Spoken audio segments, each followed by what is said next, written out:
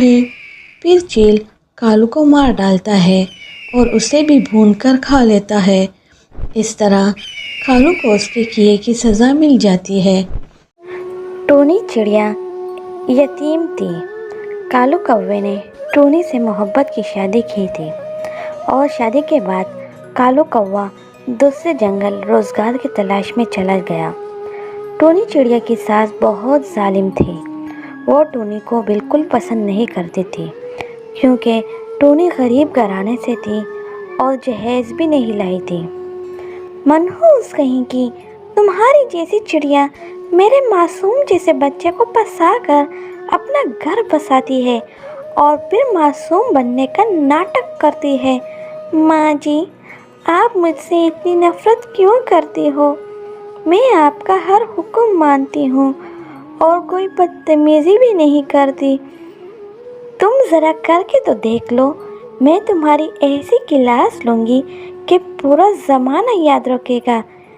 جب سے تمہارے دوست تم سے ملنے آئے ہیں تمہارے تیور بدل گئے۔ جاؤ جا کر میرے لیے چائے بناؤ۔ ٹنٹنی چڑیا ٹونی کی بہت اچھی سہیلی تھی اور وہ ٹونی کی خبر لیا کرتی تھی۔ کیوں ماں جی، آپ کچھ بولو نا، میرے سامنے تو آپ کی زبان بند ہو جاتی ہے اور اس معصوم پر ظلم ڈھاتی ہو۔ تمہیں بالکل بھی خوف نہیں اللہ کا؟ دیکھ ٹنٹنی، اپنے کام سے کام رکھ لو اور میرے معاملات میں بولنے کی ضرورت نہیں۔ کمزوری کی وجہ سے ٹونی زمین پر بے ہوش ہوتی ہے تو اس کی دوست ٹنٹنی گھبرا جاتی ہے۔ ارے ٹونی، اٹھو نا۔ آواز دینے پر بھی جب وہ نہیں اٹھتی تو ٹنٹنی ڈاکٹر کو بلانے چلی جاتی ہے اور ڈاکٹر سے کہتی ہے، میری دوست بے ہوش ہو گئی ہے، کیا آپ میرے ساتھ چل کر دیکھیں گی کہ آخر اسے کیا ہوا ہے؟ ہاں ہاں ضرور، اور یوں دونوں ٹونی کی طرف چلتے ہیں۔ ٹونی کا معائنہ کرنے کے بعد ڈاکٹر کہتی ہے، گھبرانے کی ضرورت نہیں ہے، یہ ماں بننے والی ہے اور یہ بہت کمزور ہے، تو اس کی صحت کا خیال رکھے اور پل وغیرہ دے۔ اتنا کہہ کر ڈاکٹر وہاں سے چلی جاتی ہے۔ اتنے میں ٹونی کو ہوش آ جاتا ہے تو اس کی دوست اس سے کہتی ہے، ٹونی مبارک ہو، تم ماں بننے والی ہو، اب تم اکیلی نہیں ہوگی، اور ہاں اپنا پورا خیال رکھنا اور گھر کا کام بالکل مت کرنا۔ اور اس طرح ٹنٹنی بھی وہاں سے چلی جاتی ہے۔ ایک دن ٹونی کی نند اپنی ماں سے ملنے آتی ہے۔ میری لاڈو رانی، کیسی ہو؟ راستے میں کوئی پریشانی تو نہیں ہوئی؟ نہیں ماں، میں ٹھیک ہوں، آپ سناؤ کیسی ہو؟ اور بھابھی کیسی ہے؟ بھائی کیسے ہیں؟ تمہارے بھائی تو مزے میں ہے اور تمہاری بھابھی تو مہارانی بنی آرام کر رہی ہے، بیماری کا ناٹک کر رہی ہے۔ ماں، آپ ہمیشہ بھابھی کے خلاف کیوں ہوتی ہے؟ کیا ہوا اگر وہ یتیم ہے؟ تو اس طرح گوری کوی اپنی بھابھی سے ملنے آتی ہے۔ کیسی ہو بھابھی؟ اور آپ تو بہت کمزور لگ رہی ہو، سب ٹھیک تو ہے نا؟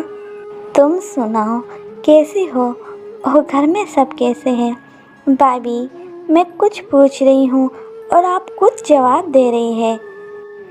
کچھ عرصہ رہنے کے بعد گوری کوی بھی وہاں سے چلی جاتی ہے اور ساس کا ظلم دوبارہ شروع ہو جاتا ہے۔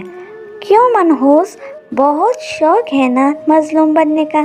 میری بیٹی کے سامنے میری برائی کر رہی تھی، اب میں تمہیں مار دوں گی اور اپنے بیٹے کی دوسری شادی کرواؤں گی۔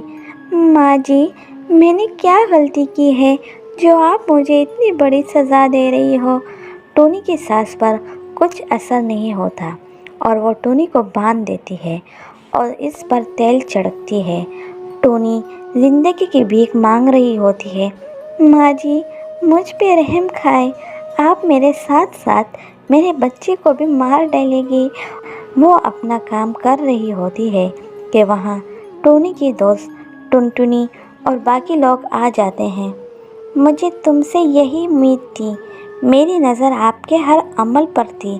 اتنا سن کر ٹونی کی ساس شرم کے مارے وہاں سے چلی جاتی ہے اور دوبارہ پلٹ کر واپس نہیں آتی۔ وقت گزرتا جاتا ہے اور ٹونی ایک بیٹی کو جنم دیتی ہے۔ اس کا شوہر کالو بھی آ جاتا ہے۔ ٹنٹنی اور باقی سب اسے سارا قصہ سناتے ہیں کہ کیسے اس کی ماں نے ٹونی کے ساتھ ظلم و زیادتی کی۔ کالو کوے کا سر شرم سے جھکا ہوتا ہے اور وہ ٹونی اور اپنی بیٹی کے ساتھ ہنسی خوشی رہتا ہے۔ اگر ویڈیو اچھی لگی ہو تو لائک کیجیے اور کمنٹ کر کے ہمیں ضرور بتائیے۔